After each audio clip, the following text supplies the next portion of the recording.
The street is where we create. We call it suburbanpreneurship. Mixing big company resources with an entrepreneurial spirit. This is Electric People. What's up, everybody? Welcome to another episode of Electric People. Paul Dickson returns. Let's go. Yeah, dude. It felt like, we were talking before this, and it felt like, I don't know, maybe it was a couple years ago. It's been almost 7. When you said that, I'm like, I don't think you're right. 2019. You were right. I was right. Yeah, that was one that I was pretty confident on. But 2019, so it's been 7 years since our last conference. Dude, a lot has changed. The world has changed. I feel like the world's changed. That was pre-COVID. Yeah. That was pre-COVID. That was pre-interest rates. Pre-merger. Yeah. What a crazy thing. But one thing that we talked about in that interview was we had set a goal that in 5 years we would race the Baja 500. We should have said before the next podcast, which we did. That's the other reason life changed. Like, there's life before the Baja, and there's your life after the Baja. Racing that was special. So teaser, it took us 6 years, but we got it done. We got it done. Yep. Yeah. What, as you think about that race, what life correlations have you drawn from that? What was Baja? Because dude, honestly, for me, while you sort of think about it, it was a transformative experience. It really, dude, it really was. And I thought about it first of all, I can't believe they let people with there was no certification, there was no we proactively did some training for 2 days. Yeah. But had we not done that, they don't know that we did that. Yeah. The score racing community, you can just sign up for a professional world race. Yeah. You can't sign up to play for the Lakers for a game. Yeah. And so I think the thing that shocked me was the reason that it felt like such a high. I've said, I know I'll never feel the way I felt during that race unless I drive again. Yeah. But I think when you look at the performance of the machine and the fact that there was no buildup, usually when you do something at a world level, you're stepping up, you're competing, your whole you're life, JV, then you're varsity, then you're in college. You don't hit the Olympic half pipe the first time you ski. Yeah. And so the fact that we go from this seems like a good idea to racing at 100 miles an hour south of the border with the best drivers in the world. I've never. Some of which we beat. Handedly. Yeah. Yeah. So Ty and I, we should just be an off-road racing podcast, maybe one day. So, anyways, but it did honestly from a life standpoint, it was one of the this, but I was oh, there's no difference between these guys that are racing at a high level and me, other than the fact that they've done this a little bit more and they think a little bit differently. There was this barrier that oh, that's for somebody else. Yeah. Until that barrier, you realize it's not real and you better go because you're in a race. Yeah, you're in a race. I remember pulling up to the start line next to another truck. They release you every 5 to 7 seconds. When you went first, I at least got to watch you guys race from a helicopter. I can't imagine full throttle. going. You hit the gas, full speed, 200 yards in front of you, there's a jump. You can't see the landing. You don't know if the car went off it and crashed. All you know is there's a line of there's 400,000 people throughout the course. So you hit this jump. The you biggest fly jump 60 you've hit feet in a truck. Ever. And then actually 200 yards after that, there's a bank turn and my first truck's rolled over in front of me and I've got to dodge it. It was full throttle from then on out. And that's where the world number one driver had crashed right in front of me. It was crazy.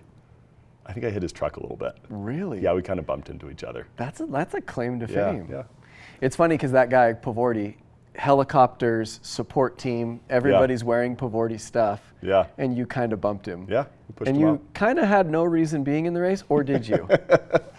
I don't think I've given a training or talked to a group of people without referencing racing lately, because there really are so many analogies. I was talking to a group of high school kids who were trying to figure out, what do I do when I graduate? Do I go do cells? Do I, what route do I take?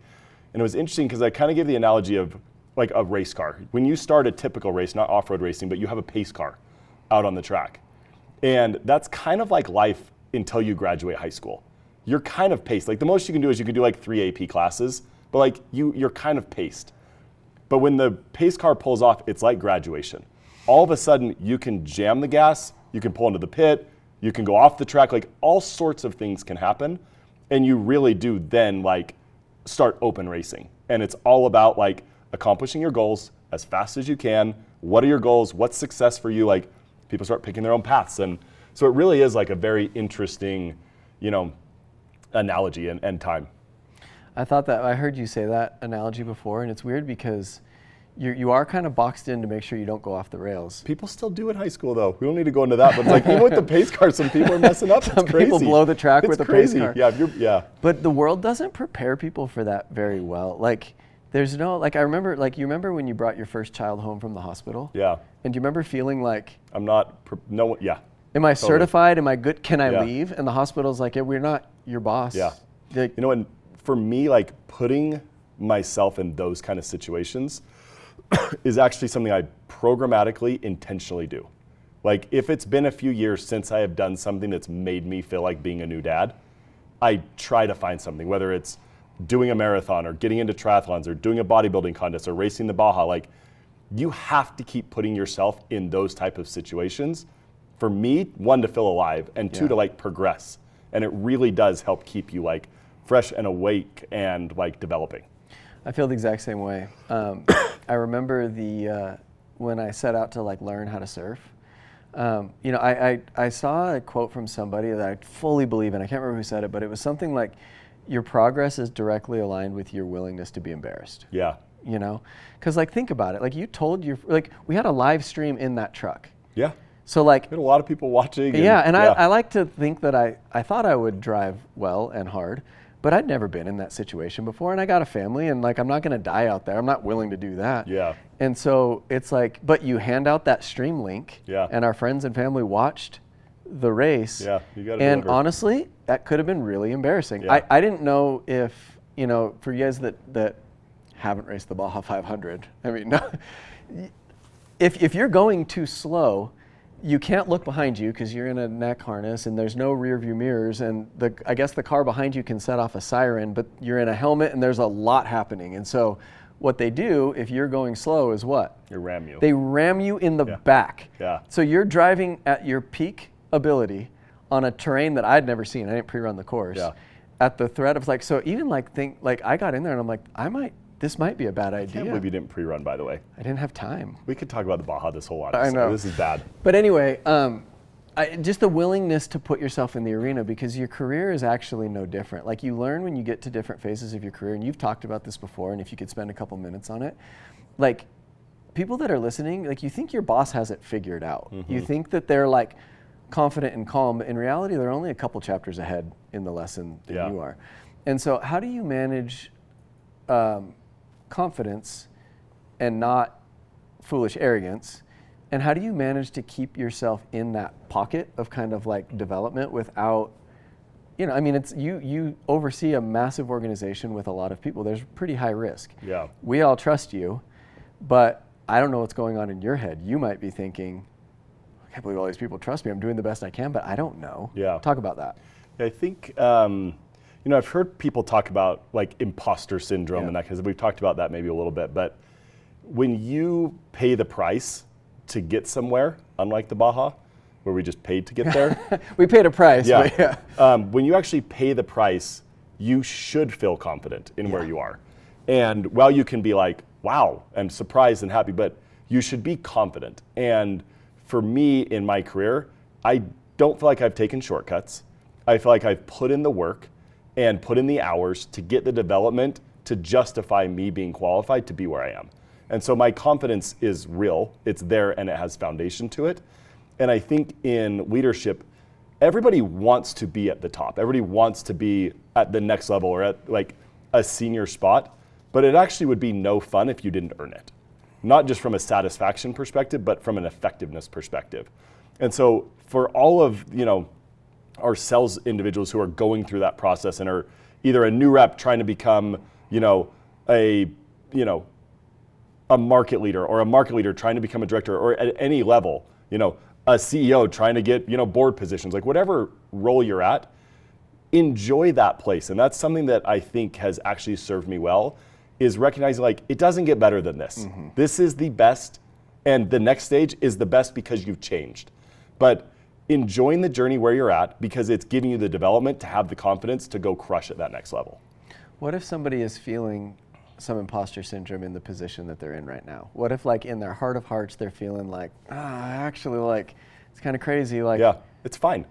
I think, you rarely fully control the pace of your career, especially.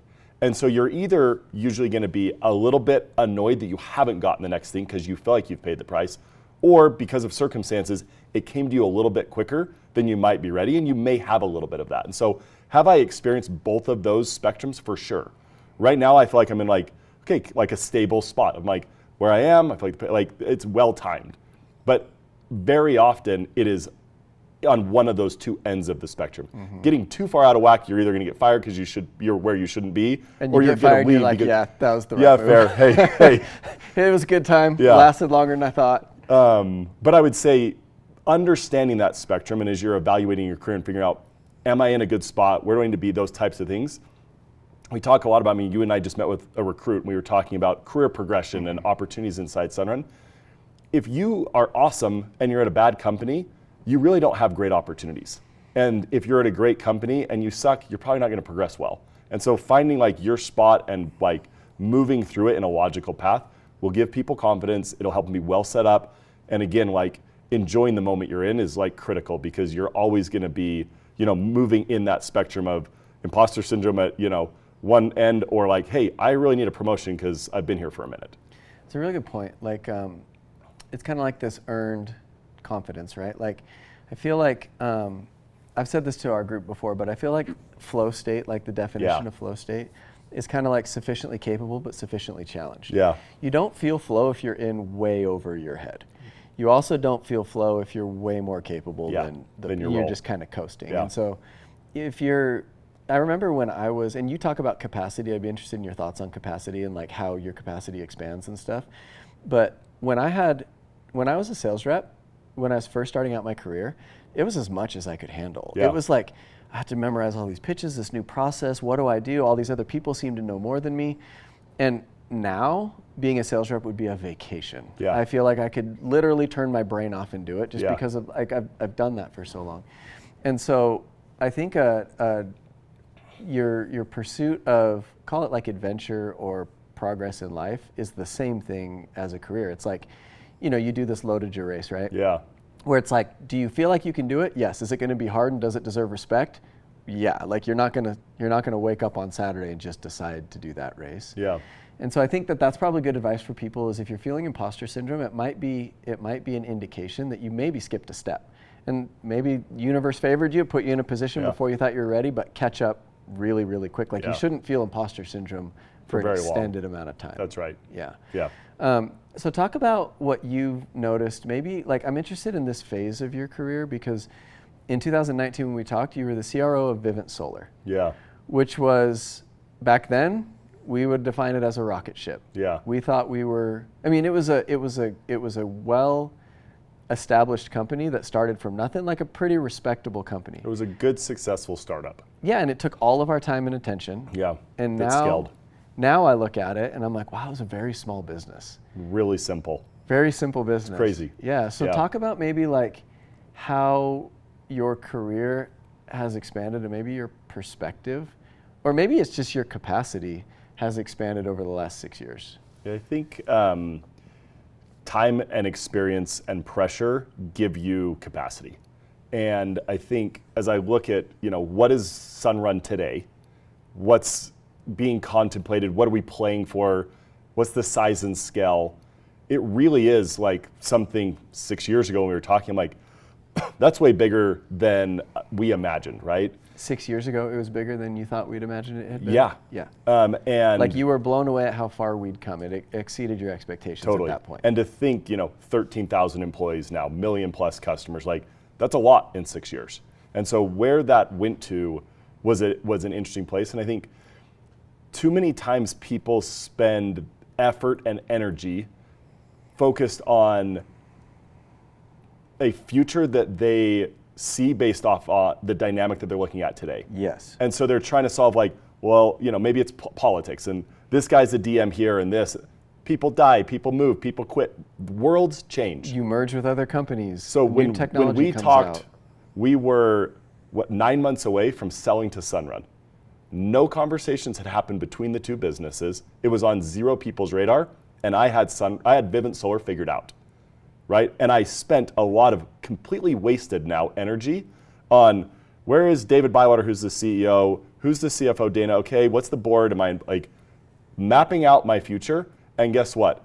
In a decision, that entire business went away, became Sunrun, and the whole paradigm shifted.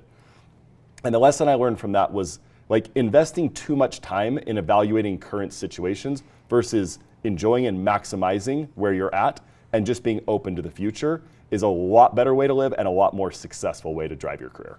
Man, that's such good advice. I learned that like in my marriage. I remember I was thinking about this when you were talking, like, you know, my wife, it took us some time to find our way. Yeah. Right. Like some of my favorite stories. Yeah. Like we were raw energy. We wanted great things in life, but man, we just couldn't get that. There's a lot of horsepower and very low traction. And so I remember one of our early, like, just speed bumps in our marriage was I was studying marketing and advertising. I was going to go in to be a branding expert, and that's what I wanted to do with my life. And you know, Stacy's from North Salt Lake, and we were always talking. And I felt like I needed to plant these seeds of like, hey, you know that like my ambitions will probably lead us to like New York and LA and you know these big metro cities with a big design like. And this was before Adobe was across the street. This is before Vivint was $1 billion business. This was before Qualtrics. This was before Domo and all of like, this is a lot more farming than Silicon Slopes. That's exactly right. And so I remember just getting and we'd have disagreements and I was so frustrated. And then, you know, you live life, you figure out like paradigm how to be better at it. And then when it came time, we literally moved to North LA. We moved to Thousand Oaks, California, Ventura County, right? And when the time actually came, she was 100% on board with it. It was one of the easiest decisions that we ever made. But we toiled and struggled with, hey, 5 years from now, this might happen. You need to be on board with it if and when it does. And really what we should have done is, hey, right now you live here and you don't have kids and you're single and have fun and do the right thing when it gets there. And so I'm grateful for that experience, but I'd never really thought about that applying to your career. Like when you can be present, you can also like play loose. And if you could play loose, like you perform way better. Yeah. I think like a bit of advice that I think is pretty universally applicable in life, business, whatever, is don't own bad news prematurely. And the same is like, take that to basically mean like fixing problems that aren't a problem yet is kind of a waste of energy. Owning bad news, like if it didn't happen, you don't need to plan for it. You don't need to fix it. You don't need to communicate it and, you know, be penalized for it. And so many times in life and in people's careers, they own bad news prematurely or they're solving problems that are not yet a problem and may never be a problem. In their current paradigm, it's for sure going to be a problem in the future, but it isn't a thing and paradigm shift. Yeah, there's like a Mark Twain quote that he says, I'm a man who's borne a lot of sorrow and tribulation in my life, most of which never happened. So it's like, but I see that commonly. Like when I consult people on their careers, a lot of times they're suffering a reality that doesn't exist. They'll say, well, okay, so I'm just going to do the work and then I'm just going to get overlooked for a promotion. And it's like, well, did that happen? People are, says who? You know, I think maybe it's like that survival instinct in our, like I've heard often that your brain is there to keep you alive, not to help you thrive. It's literally like primitive brain is to help you, you know, hey, warning, danger, warning, stay alive. It doesn't give you the benefit of the doubt. Your brain doesn't say to you, hey, Paul, like that may or may not happen. That's like your heart. Have you read Comfort Crisis? No. Oh, yes, I have. It's pretty good. Yeah, he's the guy that does like the Masogi once a year. And I just think that kind of stuff, like, if you need something to like be hard and worry about, like go do that. Don't manufacture stuff. Like, and that's when I say like, enjoy it. You don't need to manufacture stuff. Life's hard enough. How do you, I mean, easy said, are there things that you do to help you with that mindset? I actually think it is mostly like painful experience. Like having done that, having like gone through unnecessary, you know, trials that weren't, you know, were manufactured, and then just kind of realizing like, man, that never was the thing. And so I think most of it comes from experience. And then number two, when I'm really busy, I don't have time to manufacture stuff. And I think, you know, I've seen that a lot in direct to home because you control your own time with massive autonomy, which is very different than a typical career. And so capable, competent, busy minds with not enough to do start manufacturing problems. And so if you have the luxury of manufacturing problems, you should probably work a little harder.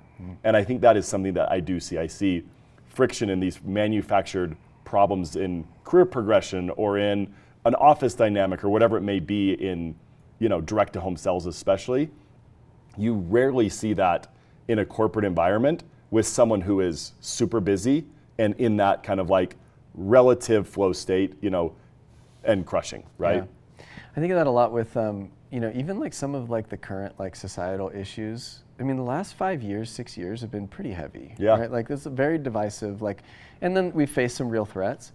And it's interesting like what some of the problems have been in a time of comfort, back to comfort crisis. It's like, okay, we come off of this like amazing bull run where pretty much anybody could make money if you're investing at all.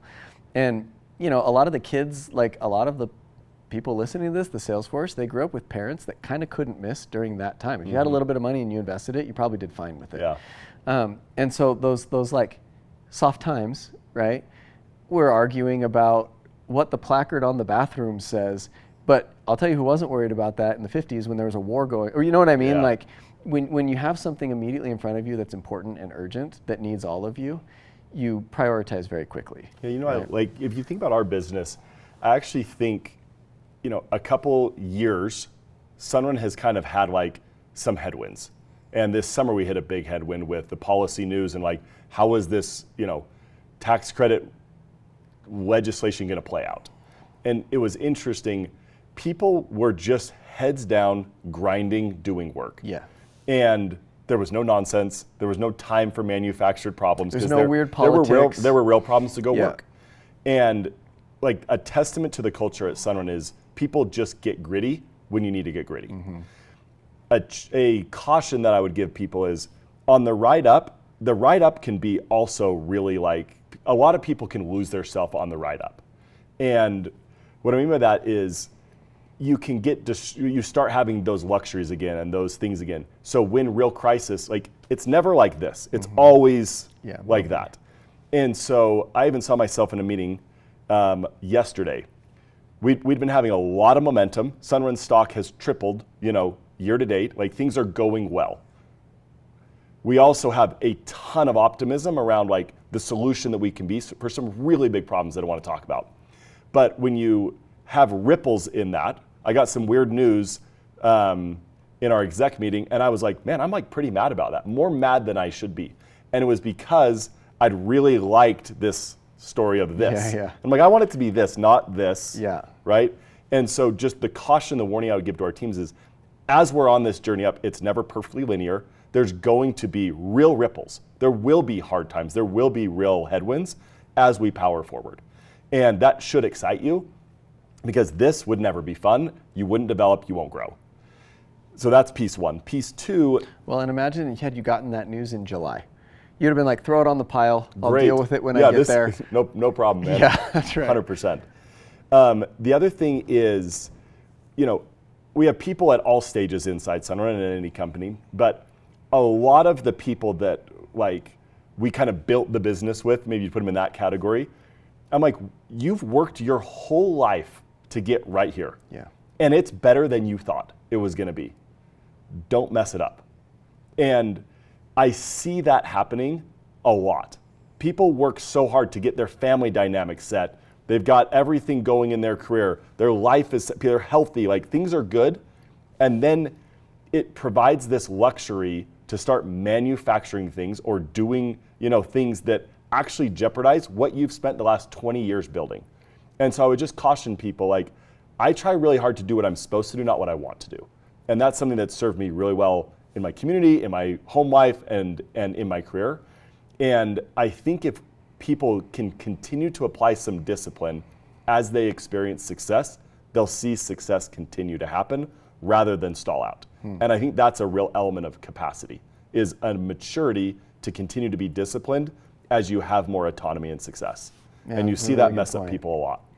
Yeah, just that simple kind of adage to do what you're supposed to do, not what you want to do. It's the whole idea of like, don't sacrifice what you want now for what you want most. Yeah. And it also is like, as you were talking, I think about, I went to your 40th birthday party, and I was thinking about the picture of you. Are you like standing on your Bronco or your Blazer or next to it or whatever? And so you think about like, okay, if you could talk to 17-year-old Paul. Yeah. Or 17-year-old Ty, and say, all right, Ty, you're gonna you're going to have a wife and you're going to be really excited about Yeah. her. She's awesome. Yeah. And you're going to have these rad kids and everyone's going to be healthy. And you're going to have a job and you're going to have the opportunity to earn like pretty well. Like money won't be that big of an issue for you. And it's going to be really hard work and you're going to be engaged and people are going to seek your advice and counsel. I'd be like, stop.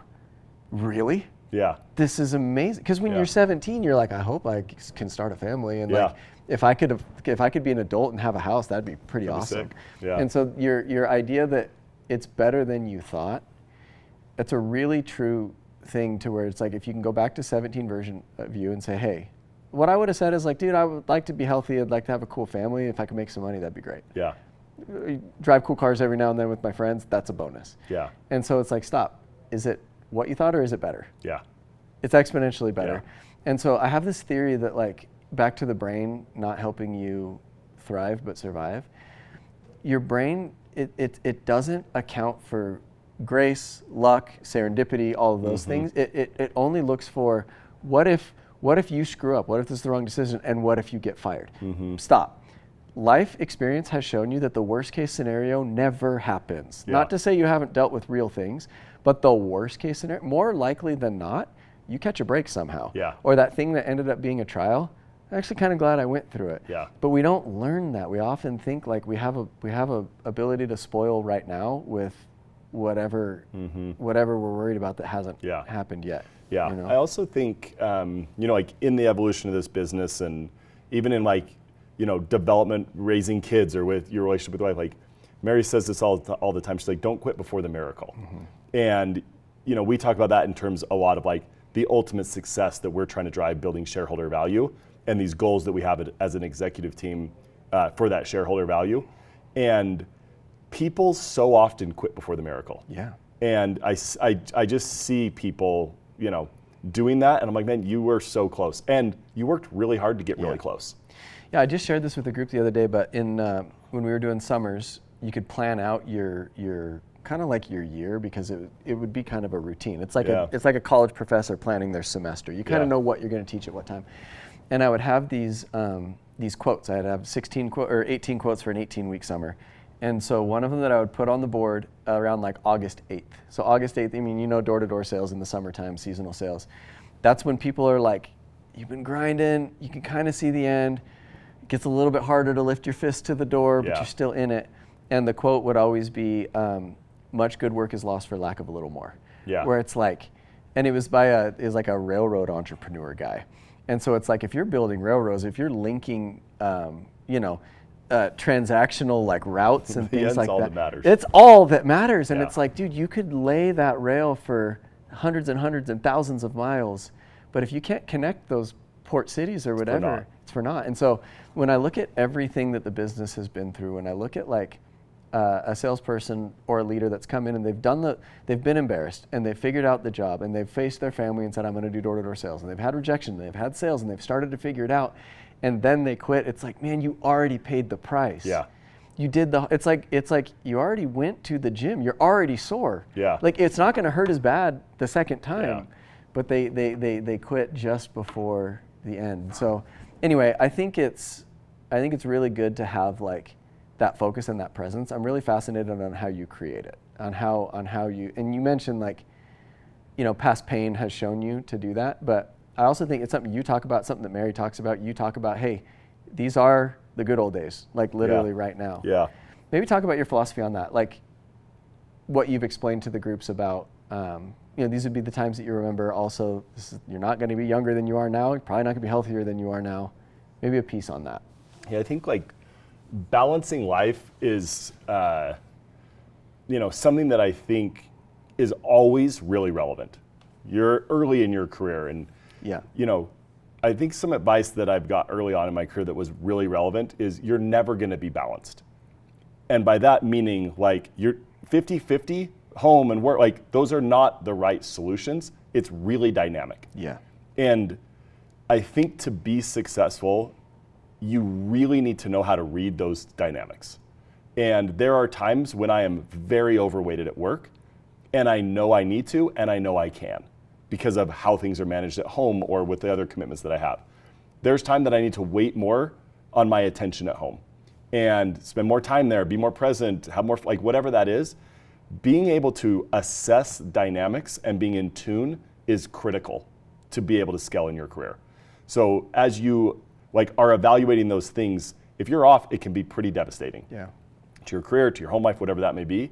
And so figuring out a system to be able to evaluate with precision is key. And so whatever that is for people, whether it's, consistent date nights where you're taking inventory with your wife, or, some cadence where you can get a pulse on like, are my kids going crazy? Are they doing good? Like what's happening, in this situation? And then at work, the exact same thing. Like, how am I doing? Do I have a manager that I trust that's giving me good feedback? Or do I have a soft manager that's always going to tell me things are good, but then I lose my job or whatever that may be? Figuring out how to get a accurate pulse on the things that matter to you to properly balance yourself is really important. And if you can stay in a good balanced, appropriate balance, the amount of like peace and flow state performance you'll be able to have is exponentially higher. So then you crush in both aspects, and then you start progressing.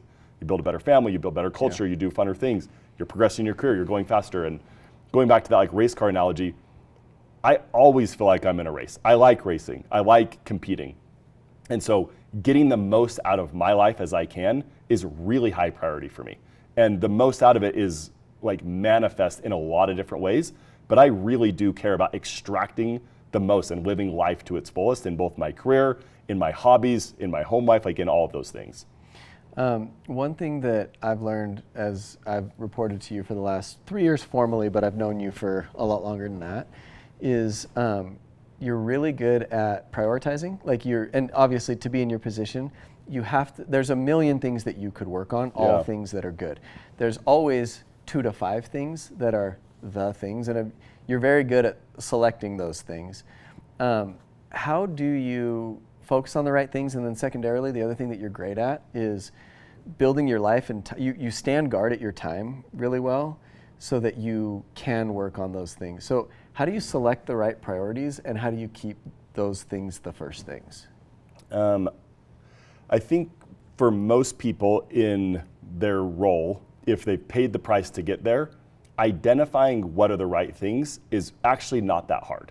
You kind of were like, yep, it's probably what's gotten them there. And you're like, okay, I know this would be the prioritization. Prioritizing it and actioning it is surprisingly challenging. I agree with that. And so identifying it, if you just identified it, you'd probably do it. And so it's having the discipline to actually prioritizing things and being able to properly sequence them. So you're like, okay, I know this would be more important, but I didn't actually spend the effort because today I just did my calendar. Yeah. And something that I learned like really early on in my career, I had sold my business to Vivint. I was working, it was the first time I had a real job and a boss. I was working for Alex Dunn, who was the president of Vivint. And I remember I don't know why I always met with him in the evening, but we would meet, it felt like once or twice a week, and it was usually at like 6 o'clock at night. And maybe my meeting was at 4 and it ended up happening at 6. But whenever I would go up there to meet with him, I would wait outside of his office for usually like 20 minutes to 2 hours, because whatever he was doing was important. He never followed like a predictable schedule. And he had meetings, but if a meeting was worthless, it would be 5 minutes. And if a meeting was good, it would go from the 30 minutes it was scheduled to be 90 minutes. And what I learned there was like, it bugged people. And as we got to Sunrun, I actually carried that culture, and people were like, hey, you need to stay on your schedule. I'm like, you need to get off your schedule. Yeah. And I think I was right, because if something's important, I will spend half the day on it and we will get it right. And if something's a waste of my time, I will walk out of the meeting, we'll end the meeting quick, or I just won't go, because I want to spend my time doing the most productive things. And so to answer your question, I would say, knowing what's right, you already know, but you're not spending the time to think about it and then prioritizing it. And then I would say simply not being like a servant to your calendar and what's on your schedule, but actually prioritizing stuff and adjusting. And so with my assistant, like oftentimes I'll check in with her 2 or 3 times a day and completely reschedule my day or my week based off of new information. And it's constantly live. You know my calendar, like, well, I'm on a lot of those meetings. It's annoying. It moves a lot. But it's effective. So how do you, like, the thing is, it's pretty easy for you to do in your position because most people report up to you.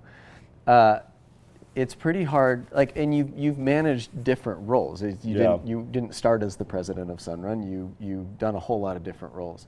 So the thing I like about the audience that we're talking to now is they have the gift and curse of autonomy. Yeah. They literally, they have a couple meetings they have to go to a week and a quarter, but most of the other meetings they go to, they've scheduled. Yeah. They've created those meetings.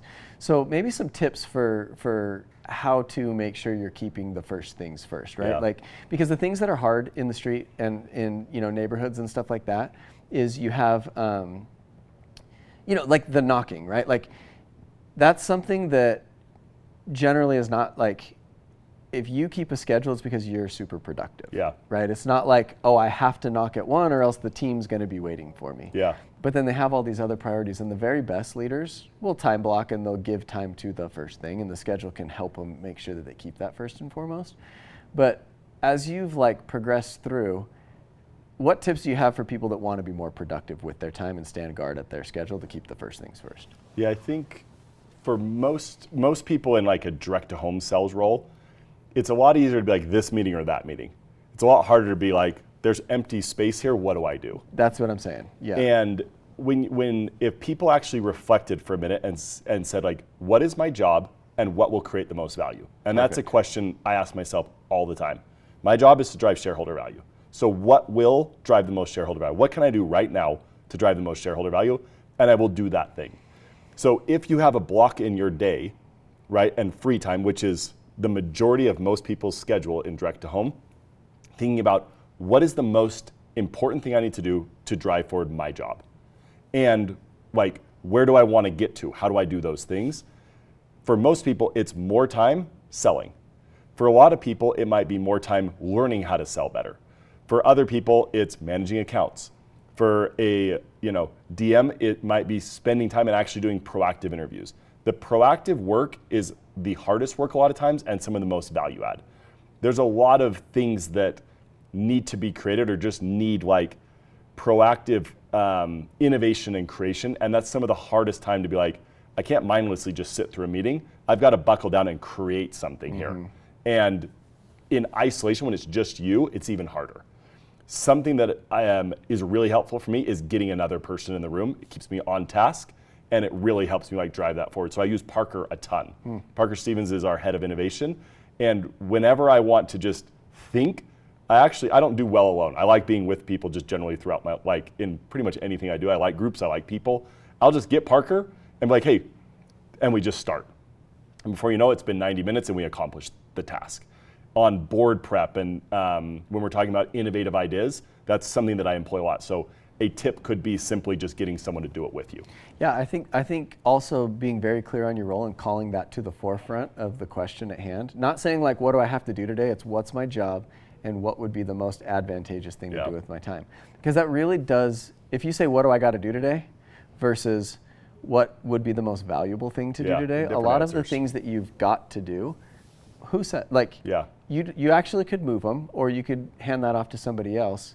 If you need to design an incentive program for your office or you need to get ahead of everybody else in sales, it's funny because it is generally top of mind, top of gut. You generally know what you need to do if you're in that position. I like that. I want to switch gears for a second because our industry is changing so dynamically. Yeah. The business that we were creating for the first 10 years, it seems to have shifted with real world events. So I would just love to hear your thoughts on the business, how the business has changed and what some of our core opportunities and strategies are and why you're excited about it. I feel the universe has thrown us a Hail Mary that we're going to catch in the form of a massive problem. I mean, it's crazy. A problem that we could not have manufactured. And I feel when we were, I don't want to go too far into it because I want you to, but when we were a solar company that provided probably a better way to power your life, probably a little bit cheaper and more predictable, we'd sometimes have to lean into this story a little bit of oh, it's more efficient and it's better and it's abundant, which is all true. I still believe that. But now, I feel there is an urgent, pressing problem that threatens not just American, but global way of life. Yeah. And I find myself often thinking man, how did I get so lucky to be working on that? I didn't create that problem. It just kind of happened to land on the floor right where I happened to be working. Yeah. Yeah.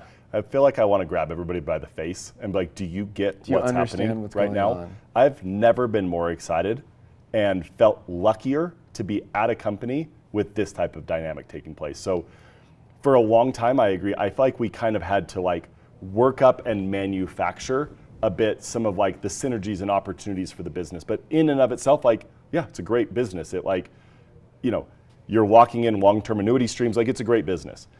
What's happening and like really changing and accelerating is energy demand. And when you look at the last 20 years, even a little bit longer than that, energy demand has stayed pretty stable. So across America, yes, people are using more power, but things are also getting more energy efficient. So like the net impact on the grid has been like pretty flat load, 1% to 2%. Even with electric vehicles and It's electrification crazy. of Isn't it kind of, I mean, it's surprising. It surprised me when I saw that data, because the story that I would always tell people is more stuff plugs in, we're using way more power. Electricity per person has increased. There's more people on the planet. Yeah, we're doing more with about the same amount of energy, which is cool. Yeah. It's great. The things that are happening now, though, are completely breaking that. So when you look at our grid infrastructure is generating sites, generally, that then transmit and distribute power. High voltage transmission lines get it hundreds or thousands of miles to an area. Low voltage distribution takes it into people's houses. That is poles and wires. Those things are out in the elements, getting older, costing more money to maintain, and it's a fixed infrastructure. There's a fixed amount of generation, and those lines can handle a fixed amount of load. And it's kind of worked, and when I say kind of worked, it kind of hasn't, because it's getting pretty expensive. Like, people are now a lot more thoughtful about what they, like when they turn on their AC and like manage lights, because power has gotten a lot more expensive because of the fixed infrastructure that it's all running through. Yeah, and I one thing that I had learned that I don't think a lot of people know is there's kind of like I call it like the mint of energy. First of all, the utility company doesn't make power. Yeah. They broker it, right? And if you need more power, you can't just fire up a random plant and burn more stuff. There's a controlling entity, almost like a UN of power, that controls the amount of supply that exists, and those have to be in sync. It's complicated. It's complicated. Right? You can't just managing power systems is complicated. It's complicated. So when you look at that infrastructure, you're like, okay, let's build some more power plants. So there's a lot to unpack here, but there's base load and then there's peak power need.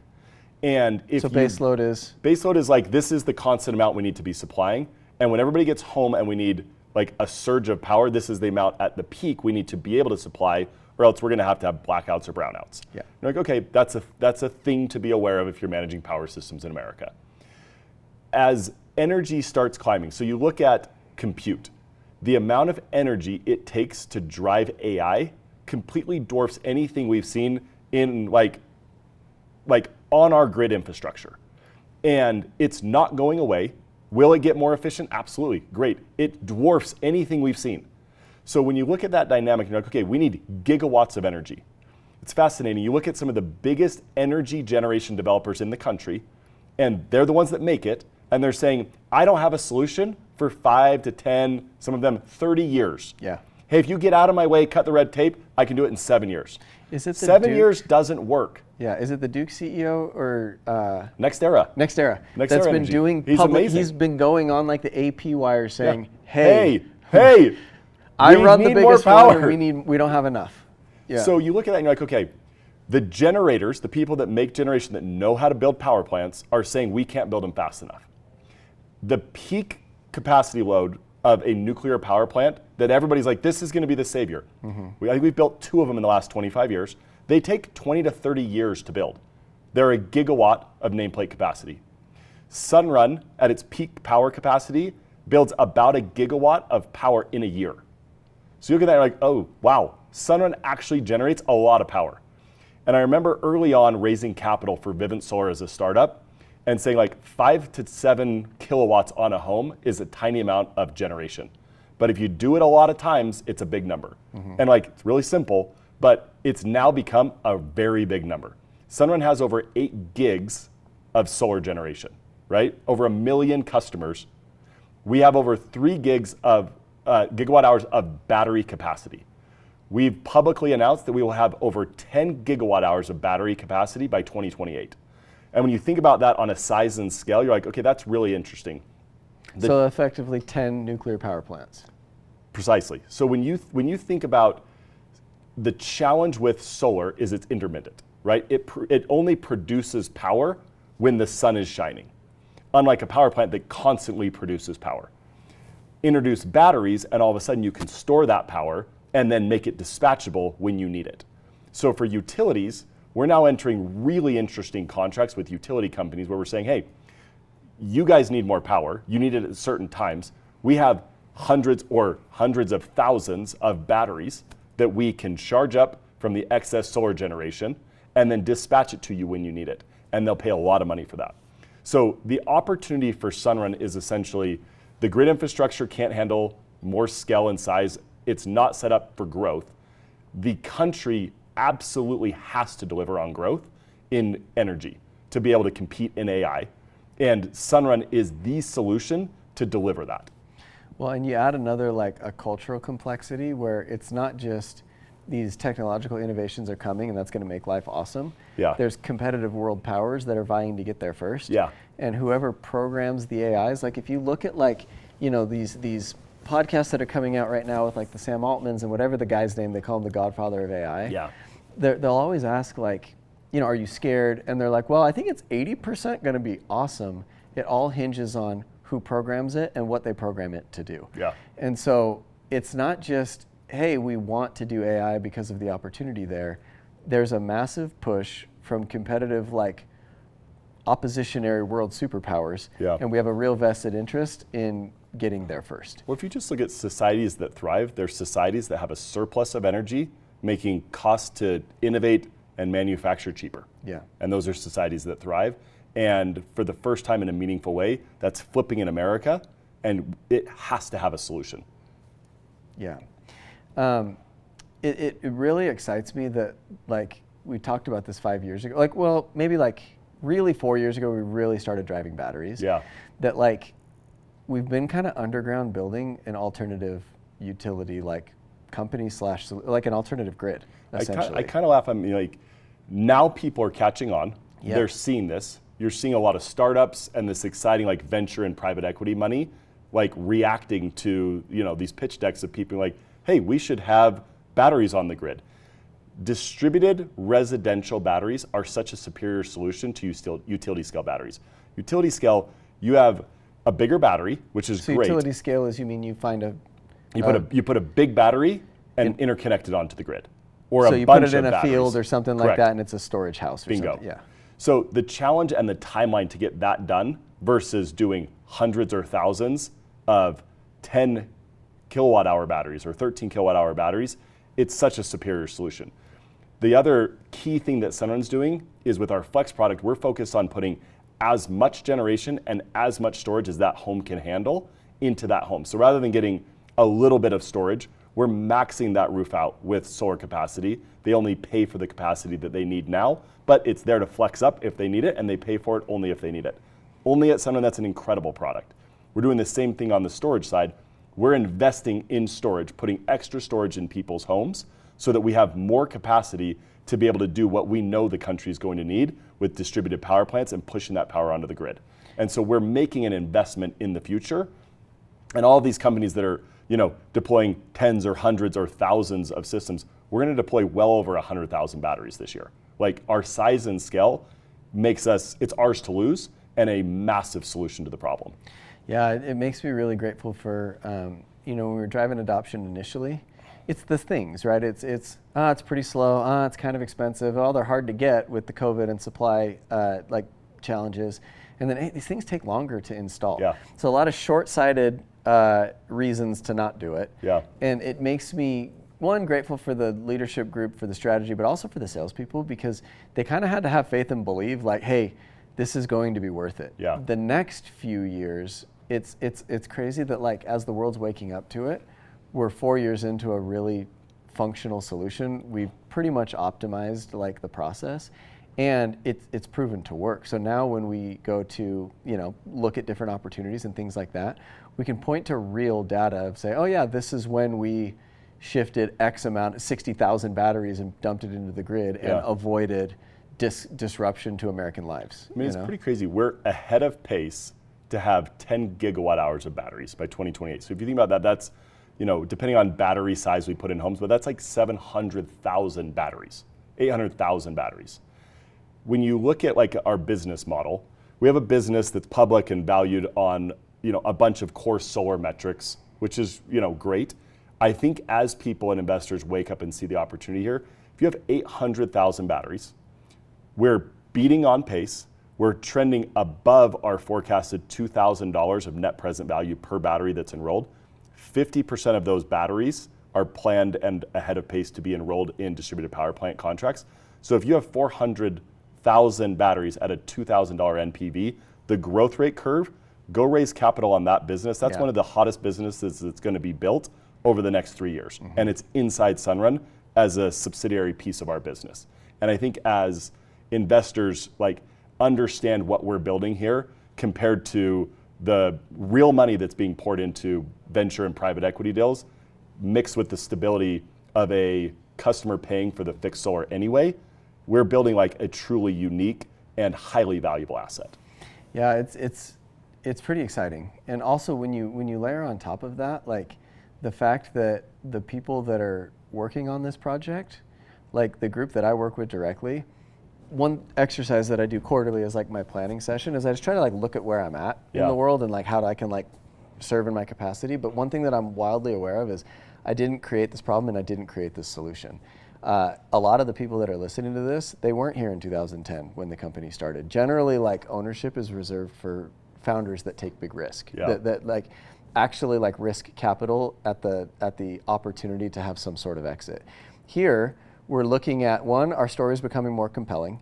Two, our operations have increased. Again, salespeople haven't really contributed much to that side of the business. The strategy as far as what product, how we source it, how we price it, again, beneficiaries, not real contributors.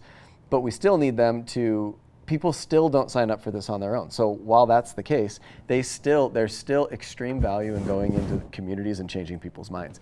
And if they can do that, they get to benefit from the valuation of the company increasing. Totally. It is a truly rare and unique opportunity that I think maybe 3 to 5% of our sales force really understands. I think you're hitting on it perfectly. To be able to retain the absolute best, ambitious, highly capable people that we want to have to build out this greatest sales force in the country, you have to have an equity opportunity. And because we had to create that for these highly ambitious people inside the organization, all others are able to participate in that. And the people that are catching the vision are reaping massive benefits. Yeah, it's really exciting. It's cool to be able to contribute in a unique way to what we really need now, from salespeople, is essentially we've kind of figured out the economics. The company has been profitable for the last 6 quarters in one of the worst political markets that solar has ever faced. That's what excites me. Sunrun has printed profitability quarter after quarter now, right?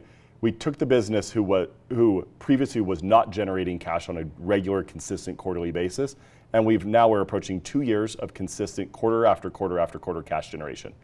At the same time as we're investing in extra capacity on people's roofs, extra battery capacity, in the headwind of interest rates, right, climbing, which is a major component given the way we finance our business.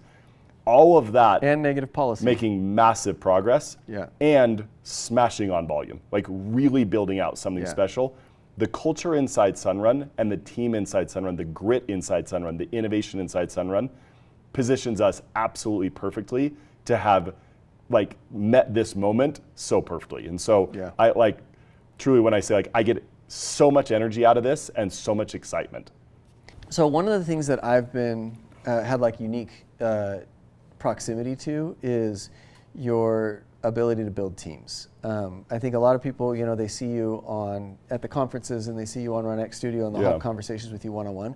But having been a part of your relatively small leadership team, I've been very impressed that just at your leadership principles and how it works. So maybe if you could, a lot of the people that listen to this are leaders or aspiring leaders. What are some of your core leadership principles? And again, we didn't review this beforehand, so while you're thinking about it, one of the things that I've learned from you that I've really appreciated and tried to implement is it's okay to fail.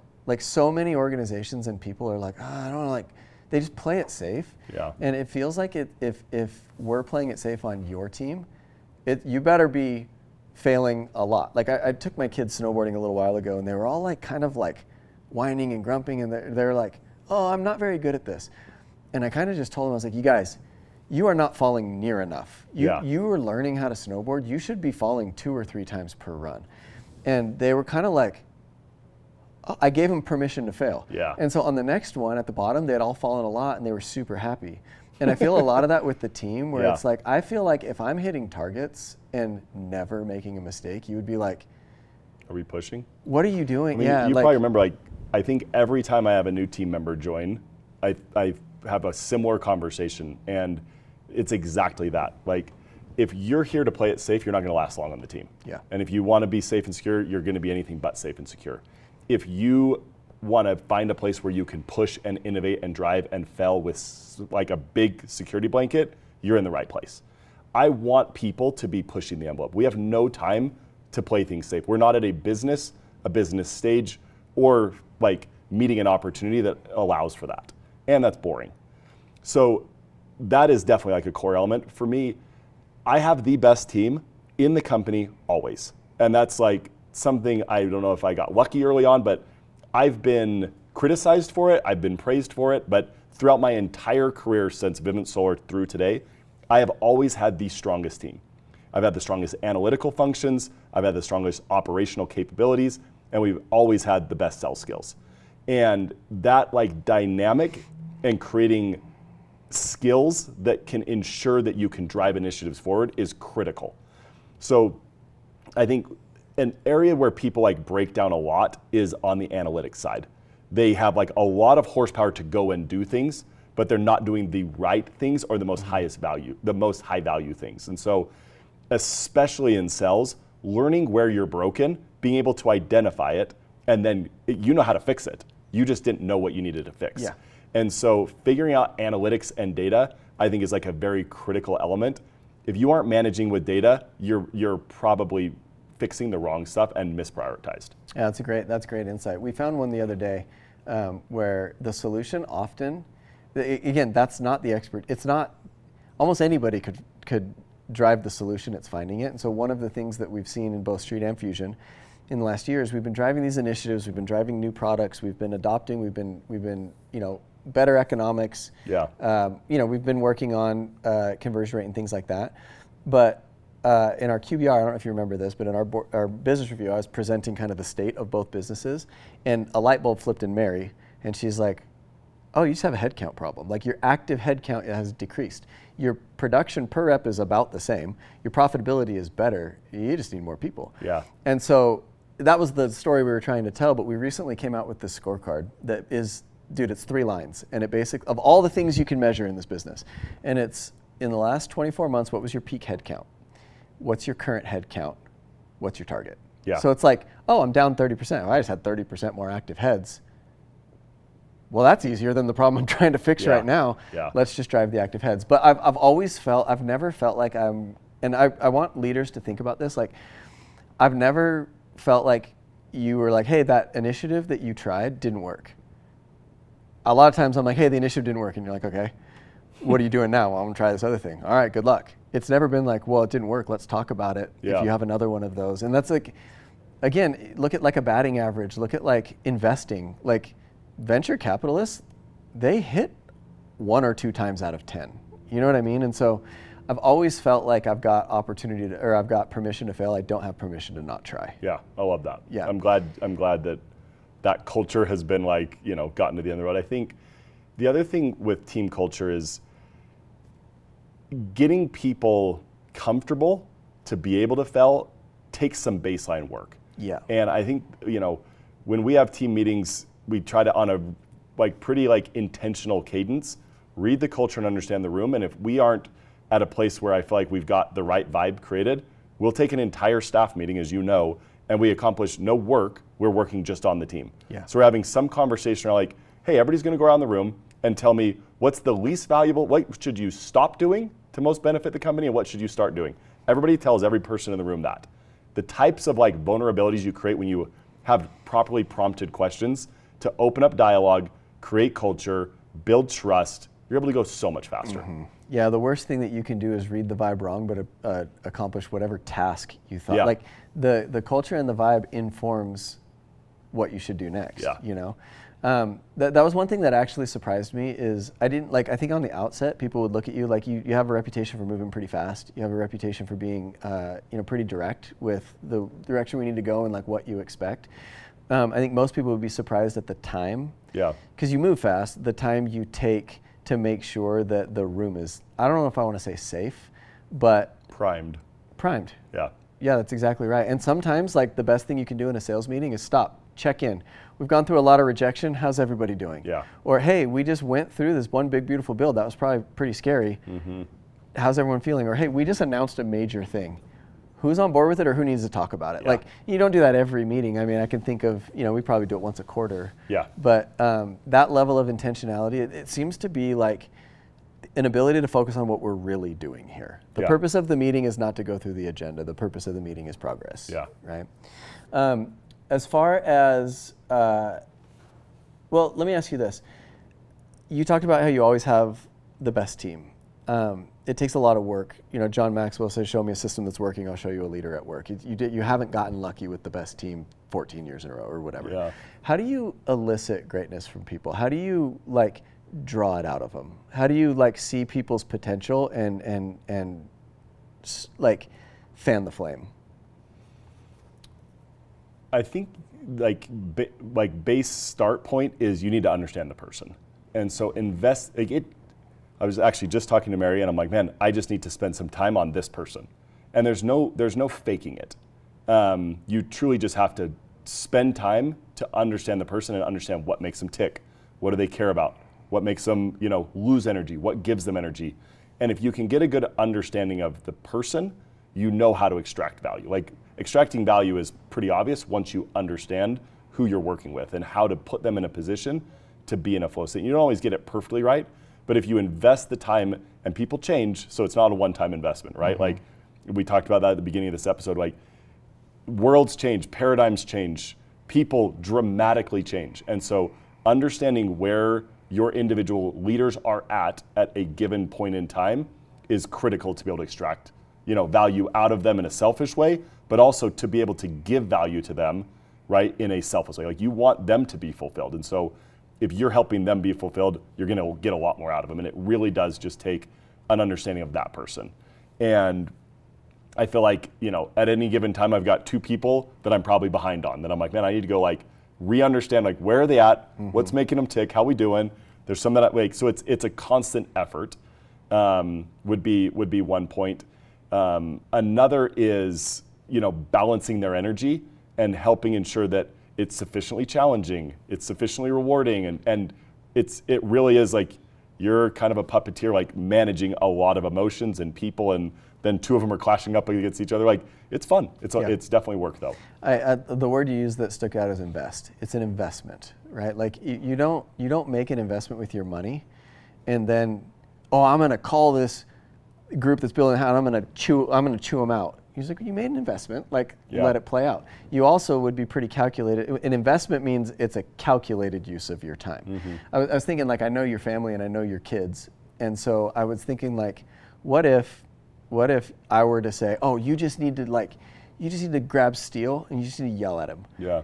You'd be like, no, dude, Steele is this creative little guy that's always interested. He needs to explore and he needs to understand. Yeah. Don't do that. Yeah. But you only know what to do because you spent the time. But since you spent the time, what to do is obvious. Yeah. Right? Yeah. I feel like I like the answer to that question because if you hadn't spent the time, you would be racking your brain for solutions. Yeah. Or you'd just be applying baseline principles that are completely irrelevant to the situation. Yeah, but because you know who they are and what they need, you have these ideas that other people think, that's so genius. How did you think to make him in charge of this activity in your family? You're like, it just seemed obvious. Yeah. I've spent the time. Final question, the future of this industry and where we're going. We talk a lot about distributed power plants. I don't want to spend too much time on it, but in a nutshell, so that people know how to explain that, what is a distributed power plant and why is that the direction of the business now? Yeah, really, really simply, a distributed power plant is just what it sounds like. Distributed meaning spread out, and a little power plant. So we have over 1 million distributed generation site. So rather than a coal burning power plant or a nuclear site or a gas generating facility that then pushes power thousands of miles through high and low voltage lines to people's homes, we put a little power plant on someone's house. That's a solar generating facility. We then put batteries in those homes that store that energy.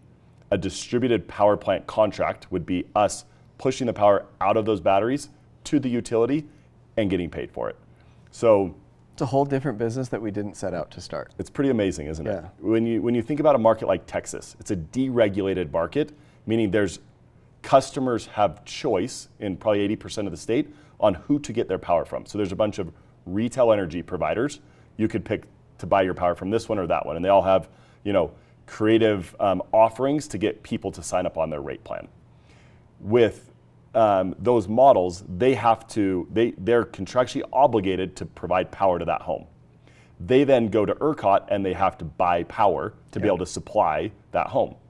And in peak times, power can be really expensive. And if their rate plan was built wrong, they can go out of business, and that happens.